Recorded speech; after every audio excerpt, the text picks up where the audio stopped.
So it's a symbiotic relationship where the entrepreneur doesn't take on the risk. I mean, think about it. The entrepreneur has to attract people to do the work, and they have to attract investors to put money in. And that doesn't happen by just your business plan. It happens because of the people that are around you and the people that believe in you. And I'm sure Mike at one point in time or another has said to you, investors don't invest in the plan, they invest in the people behind the plan. So tonight's conversation, or what I'm going to share with you over the next 20 or 25 minutes, is how do you do that? You know, how is it that you make friends? Because I'm going to share with you something that I was taught a long time ago by a colleague of mine that is actually a competitor of mine. And we've been friends for quite a long time. And we both call on each other and try to figure out things together. And he said this, he started his career at Liberty Mutual. And he said when he walked in every day into the office, there was this sort of big sign over the door that he walked through. And that door said the following: all things being the same, people want to do business with their friends. All things being not the same, people still want to do business with their friends. Go out and make friends. And that statement is about as powerful can be when it comes to trying to grease the wheels to do business. So how do you make friends in the business world? And how is it that you can create the kinds of relationships that can help you over time? And the way that works is by building social capital. And so let's talk about that word or that term for just a minute. So social capital defined is the network of social connections that exist between people with shared values and norms that allow cooperative behavior. And so think about that for just a second. How do you do that? You guys are all in a classroom together. You get to know one another, and some of you share the same sort of values, and then over time you become friends. How do you do that when you're working all day long and you're trying to connect with people business-wise? How do you find those people? How do you make those people your friends? So here's a couple of things that I want you to consider. The key part of making business friends, and so I think I want to make sure that we understand what that really means. These are not people that you just say hi and bye to. These are people that you are connected with on various levels. They understand who you are, and you understand who they are. And so the way that happens is by your ability to actually be present when you meet them. I believe I landed in this chat room earlier tonight and I said, I am here to be seen. And the person on the other end would say, I see you. I am here to be seen in Zulu is a very powerful statement, because what it means is that I'm in front of you with no masks, no editing, no nothing. It is me. I am here, I am present, and I am ready to listen to what it is you have to say. And so let me just step away and share this. I am sure you have heard this in your many organizational communication classes or other communication classes. about how difficult it is to listen. I will tell you that it is by far the most difficult thing we do as humans each and every day. Does anybody have any ideas as to why it is listening is so difficult? I do. Okay, good. It's because when we start listening to people talk, we're already making up what we're going to respond to them rather than actually paying attention to what they're saying. Yep. That is probably, I mean, that besides selective hearing is probably the most critical thing that causes problems in listening, is the idea that I'm getting ready to say what I have to say because I am so important and I know so much and I can't wait to tell you how much I know and how important I am. So the minute you stop talking, man, I am going to spew a whole bunch of stuff and I don't hear a word you say for the last minute because I'm formulating all of my thoughts. And I will, I will tell you that a number of years ago, I had the uncomfortable feeling of talking to somebody that actually listened to me. And what happened was I was talking, and when I finished talking, I was expecting, him to come right back at me. And actually, it took a brief amount of time before he said anything back to me. And the way that conversation went was the same way. Every time I said something, there was a pause before he ever said anything because he was listening the whole time I was talking. Now, I'm better at listening than I was 20 years ago, but I still struggle with the idea of, really listening to the very end. One of the things I do when I'm in front of somebody or whether I'm on the phone with them, I take copious notes of what they're saying to me because the way you build social capital is by being of service to people and thinking of others as more important than you. The fact of the matter is, you're not going to get anywhere in building any social capital if you don't start by offering out opportunities to help the person that you're meeting. There's no better way to build the capital you need. Okay, sure. So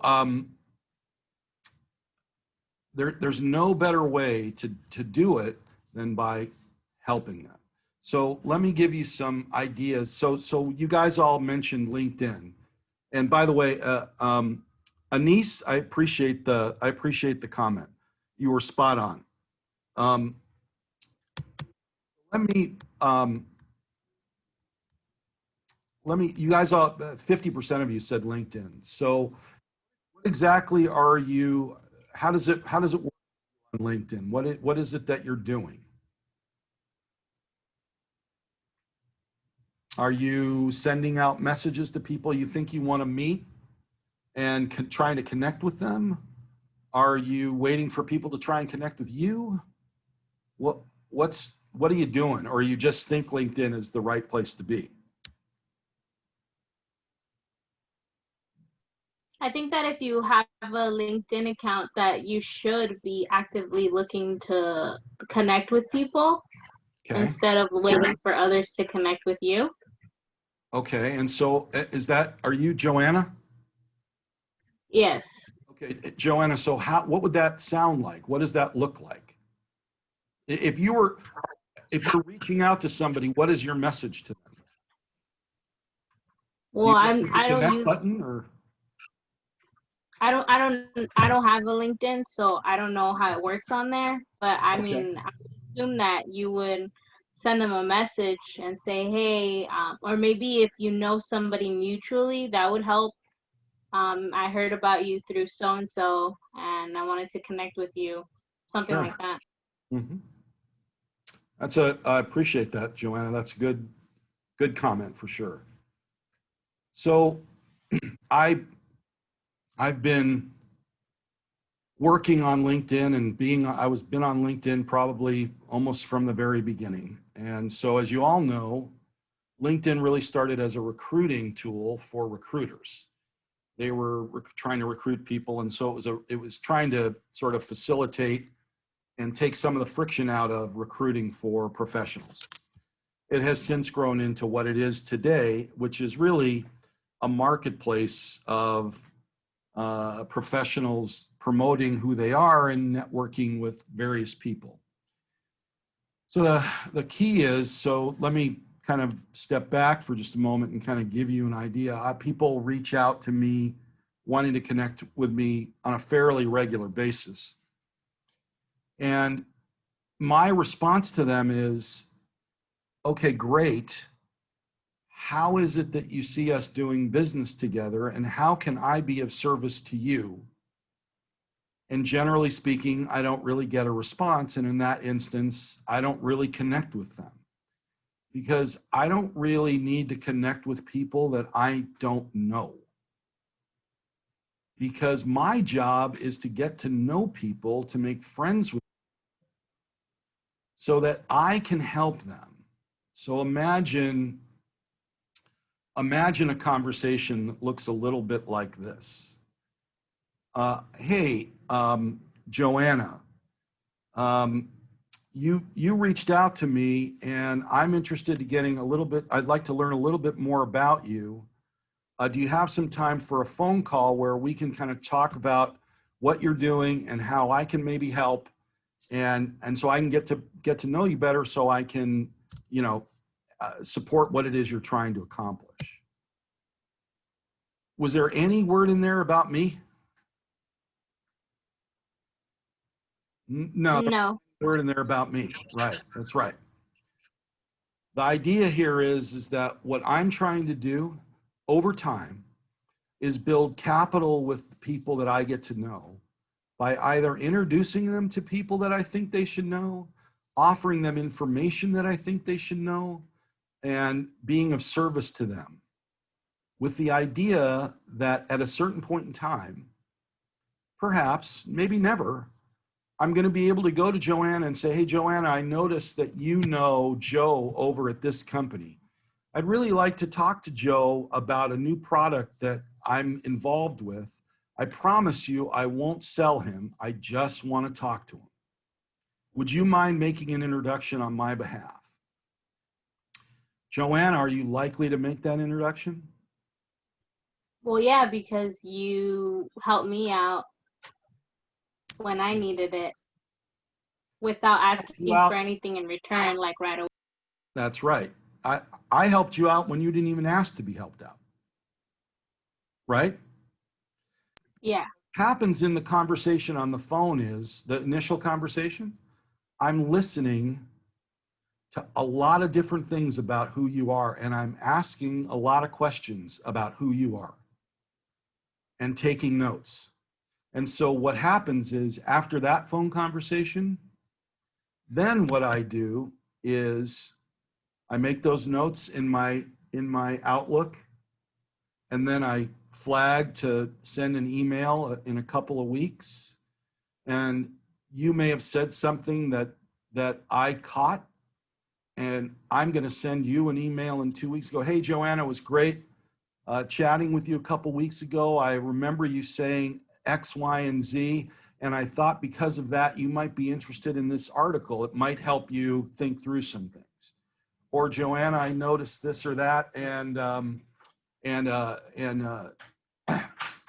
so I thought maybe I would introduce you to Alan, because Alan is a really good guy, and he's doing these kinds of things, and I think you guys might have some connection and some possibilities. And really, that's what you're trying to do, is introduce people to the possibilities of any of that sort of activity. You're trying to be the facilitator of creating opportunities for the people that you meet. Does that make sense? Show of hands or questions or anything like that for just a moment? Okay, got it. All right, very good. So Mike asked me last session, so how do you do that? How do you walk into a networking meeting? Because eventually we're all going to go back to the opportunities of being in front of people. And so, Mike, I'm gonna go back to that because I thought that was pretty useful. Yeah, sure. Hey, something what I'd suggest too? We've got a Sure. couple minutes. Do you mind doing a little breakout session with, I'm going to put 2 and 2. And can you set the stage about what people should talk to each other about? And You mean we'll come back in and front compare of notes. each other, sort of like in front, if they were in front of each other. Yeah, exactly. And only do it for 3 or 4 minutes, and then No, come fine, back it's and fine. share some thoughts. Want to do It's a that? good idea. So Okay, set the you're stage. welcome to do that. I mean, that's like fine. So you want me to give them some ideas about what that sounds like? Yeah, and then let's practice that, and then come back and see how we did. Okay. So what the goal when you're meeting people, right? The objective. There's an objective, right? You're trying to get to know somebody. So you have to be genuinely interested in that person. So, hi, my name is Dennis. How did you get to this meeting? How did you get here?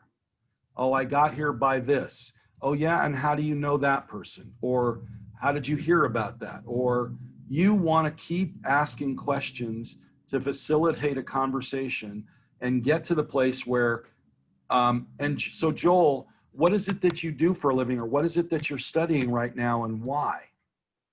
And then Joel's going to answer that question. And then you're going to go, okay, great, Joel. So what do you expect to have happen in the future? What is it that you're dreaming about?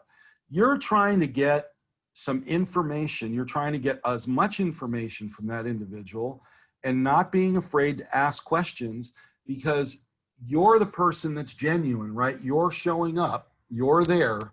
And so you're going to be as wide open as possible. You're not going to try and put on airs or think you're anything different than who you are, right? So if that person feels comfortable, they're going to start sharing information with you. So does that help, Mike? Is that what you want? Sure. Okay, I'm going to open the rooms. Got 4 minutes, 2 people per room, and let's practice that a little bit. Let's see how that conversation goes, and then come back and we'll get some feedback on that. Is that all right? Here we go.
All right. So Dennis, we're back, coming back. And I know you were in a room and I bounced around a couple of rooms. You want to have some people share what they learned from that experience? Well, sure. I mean, anybody that wants to share what that experience was like, I'm happy to, let's hear it. Nobody Nick? wants to do that? Nick, Well, Nick, what did you learn from that experience? April, what did you learn from that experience? Well, I was in the room with Ananisa, and I know that she was interested in a cafe, and it's kind of themed. And I just thought it was interesting that she said that when she goes to conferences, she's dressed in character. And then I thought that would be really easy, because if people, she said that people, because she's in character, people approach her. And I'm thinking, wow, that's seemed like it would make it a little easier to have a conversation when you're wearing your like identity on the outside. It's so much more public than just having a name badge and what company you're from. Yeah, that's a April. That's a who does that? Ananisa. Anissa? Yeah, so, That's so, a so really when Ananisa goes to conferences, she has a costume on. I have a pink tie. I wear that's how people know me. So All right. yeah. Cool. And that's a great strategy. It's always a good idea to be just a little different. All right. So somebody else. Well, Alan, what did you learn from your group? Alan Lee, are you still there? well, he's got his picture up. I know he does. No, and that's something. Hey, Professor. Yeah. I What's was up, in Edward? I was in the group with Alan, but I didn't get to speak to him. His mic was off, and I privately chatted and let him know that it was off. I never got to speak. Yeah. Okay. I'll ask him to unmute here if his mic's working. So Emmanuel, you're joining our class here. What did you learn tonight? Who are you hooked up with? Yeah, I was with Joel. He talked to me about how he would like to open up a Mexican restaurant in LA. And I told him that I would like to come and eat at it once it's open. Okay. All right. And who was that you talked to? Joel. Joel. Okay. All right. And Joel, what did you learn from Emmanuel? He was just talking about how he's a co-founder of this one group, Okay. Evolution Leadership. All right. So you guys exchanged kind of where you're at. Yeah. See if you had some common ground. So, all right, Dennis, I'll turn it back to you. Well, no, that's okay. I mean, I actually chatted with Taylor, and she's a really interesting young woman. She's already got some really great experience behind her, and so that was a lot of fun. So let me sort of say, kind of get back to this.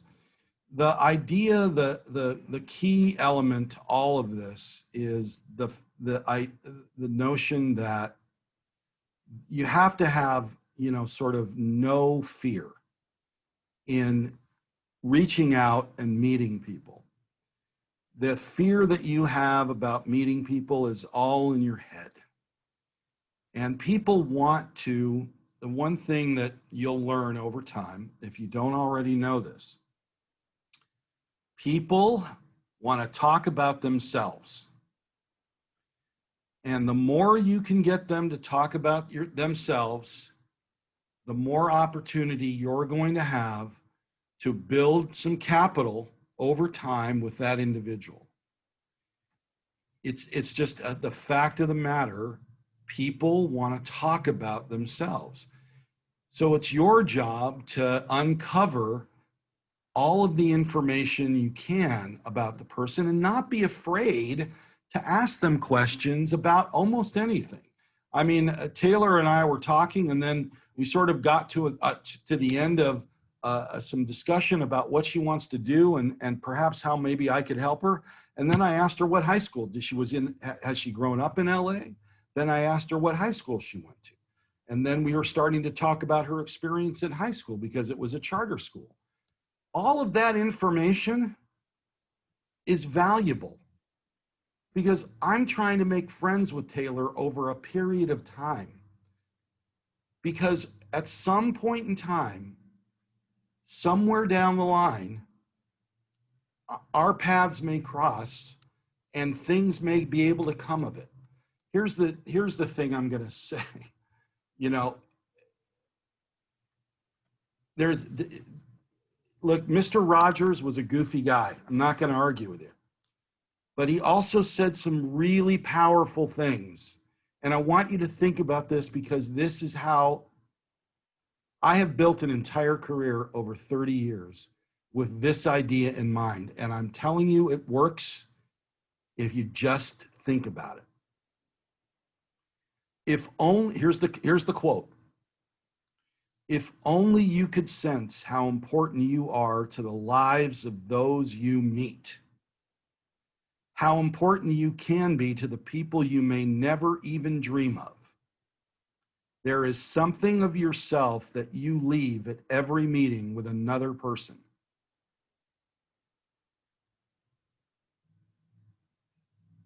If somehow over time you can internalize that and recognize that the people that you meet and what you do and how you say it and who you are in front of those people affect the people they meet somewhere down the line.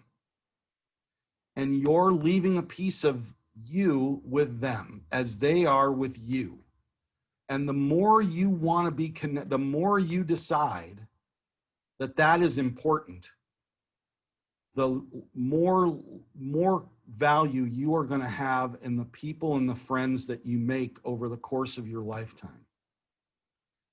And I'm not talking about, you know, your deep friends that are, you know, kids or people that you've grown up with, because those people are few and far between. But the friends that you can help and the friends that can help you. Let me just step back for just a minute, and I'm going to share a personal reflection as we finish up. I am now 62 years old. I have, for the last 30 years, have been in various different roles. In many cases, I have been a consultant with organizations, and at times they would bring me in to run companies or operate companies, or take on particular positions in organizations. But those were always short. They were kind of a short-term thing. Come in, fix something, move on. And I've done that for a long time. But as you get older, you know, it becomes, you become less and less desirable, so to speak. Although from a consulting perspective, you know, I always had enough people, you know, to work with.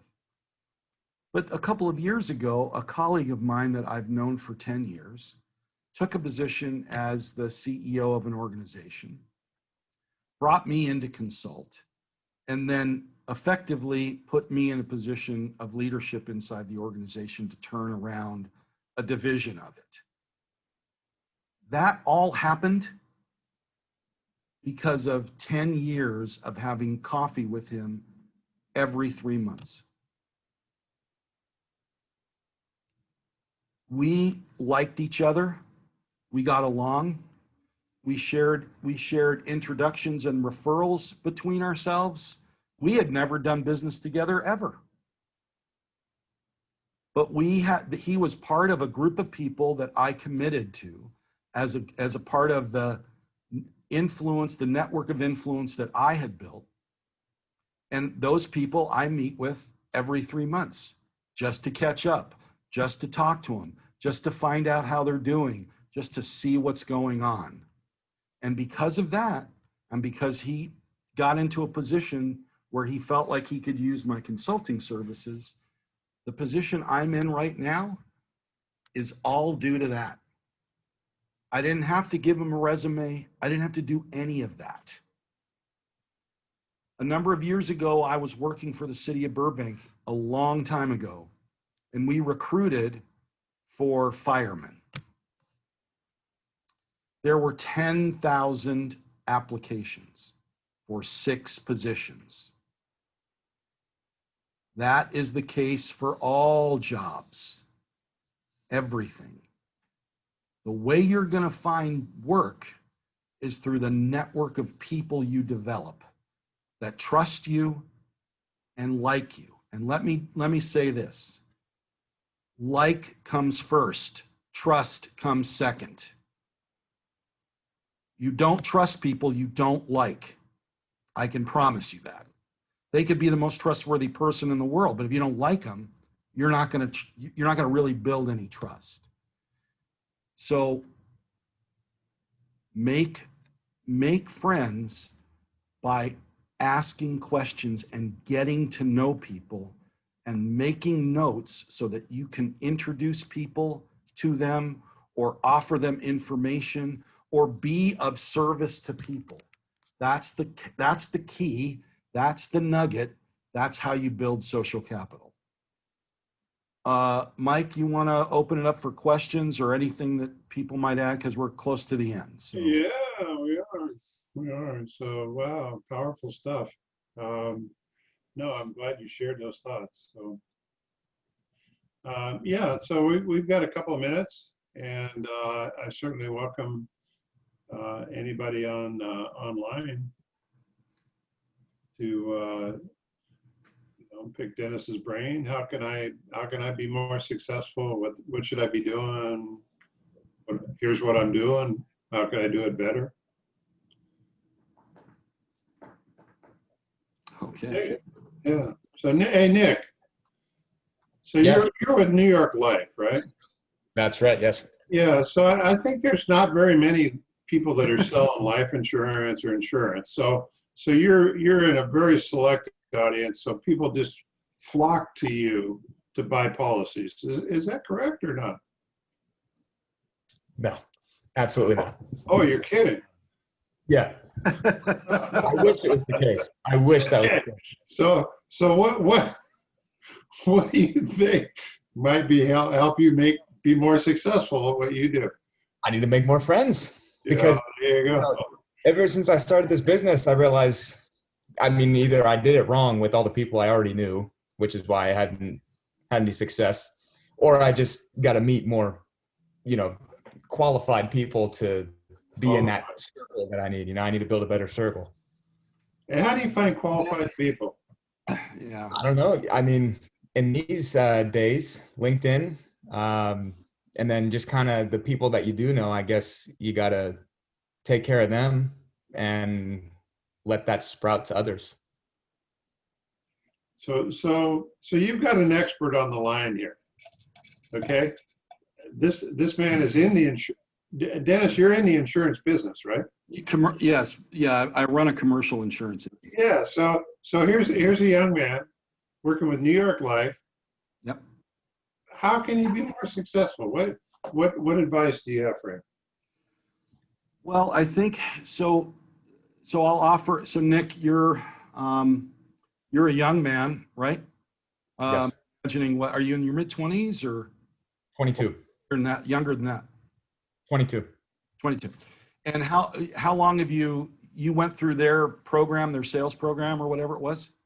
Yes, I did that, and I've been an official agent for about 7 or 8 months. 7 or 8 months. Okay. So here's what I think. Okay. When it comes to, I think that there's a couple of things you want to think about. When you think about life insurance, everybody's your customer.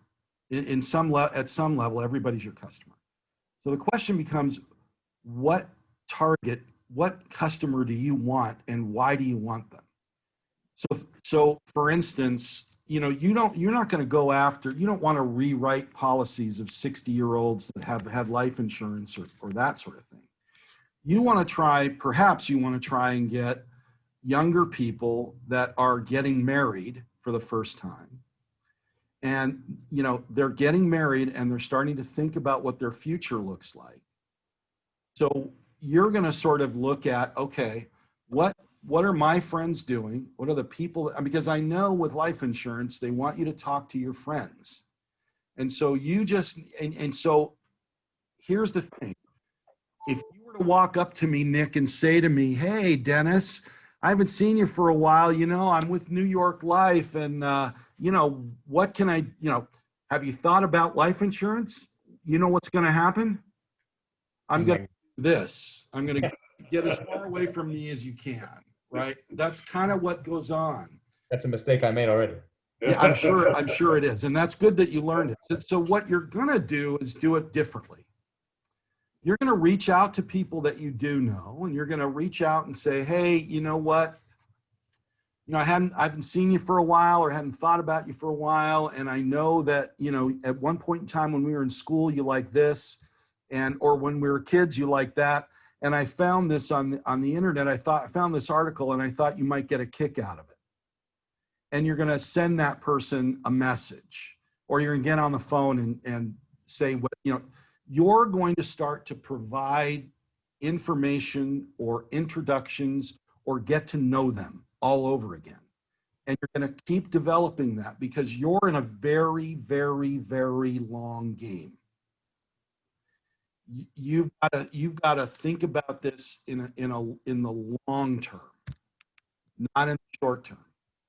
You've got to start building these relationships with people and starting to see them as they start to go through their life. And you're going to be a part of their life going forward. That when they get in the situation, they get married, or they're starting to have their first kid, your message at that point in time is good. Hey, congratulations. I see you got married, or you just bought your new house. You know, now might be a good time. Now, this is after a while, right? Because you've been helping them and, you know, you've been a service to them, never asking. But now you've got an inflection point to say, hey, I heard that you bought this house, or I heard you're getting married. You know what? This is a good time for you to start to think about planning for your future. Would you like to have a conversation with me about how that might work? I love that. But you've got to be you got to be committed to that. You got to keep building those relationships. And the other thing is, as you start to develop these kinds of friendships, right? Then you can't be afraid, even if you haven't sold anybody anything. So for instance, if you had been developing a friendship with me over the last 6 months or a year or whatever, and you get to about a year and we haven't really talked about, I mean, we work with businesses, and we may spend 1.5 years or 2 years talking to a customer and have never even broached the idea of writing their business insurance, ever. We've just been talking to them, offering them out different kinds of services or different things that we think they might be able to use in an effort to be able to talk to them about insurance somewhere down the line. Because the truth is, nobody wants to talk about insurance. It's the most unique product in the world. It's the product you buy and you hope you never have to use. Think about that, right? And the only time somebody who buys life insurance is going to use it is when they're dead. Even more weird. Sorry to say it. It's a weird product. It's a great product. Everybody has to have it. But it's a weird product. So after a year, you and I have been talking and you've done this and that. After a year, you go, hey, Dennis, you know, is there anybody you know that might be able to, you know, use my services? That, you know, I focus on these kinds of customers. They're between 25 and 35. They've been married for a couple of years. You know, you lay out the kind of person you want me to introduce you to. And then you ask me at a certain point in time, hey, Dennis, is there somebody you know that might benefit from my services? These are the kinds of customers I like to work with. These are the kinds of customers I like to work with because X, Y, and Z. Because I know how to deal with them. I'm of their whatever those reasons are. And then now you're giving me all the information I need to go and introduce you to Mike and say, hey, Mike, I want you to meet Nick. Nick's a really good guy. I've known him for about a year. He's a great guy. He's helped me out a couple times. Never sold me anything, but I think you'll benefit from a conversation with him for 30 minutes. Will you please give Nick 30 minutes of your time? Well, because I've built social capital with Mike over the last 10 years, Mike's going to go, sure, no problem. I'll give him 30 minutes. 30 minutes of Mike's time is really valuable. When I give 30 minutes of time to somebody, that's valuable time to me. That's worth at least, generally speaking, it's worth about 150 bucks. You want to talk to me for an hour as a consultant, it's going to cost you $295. It's just simple. It's simple math.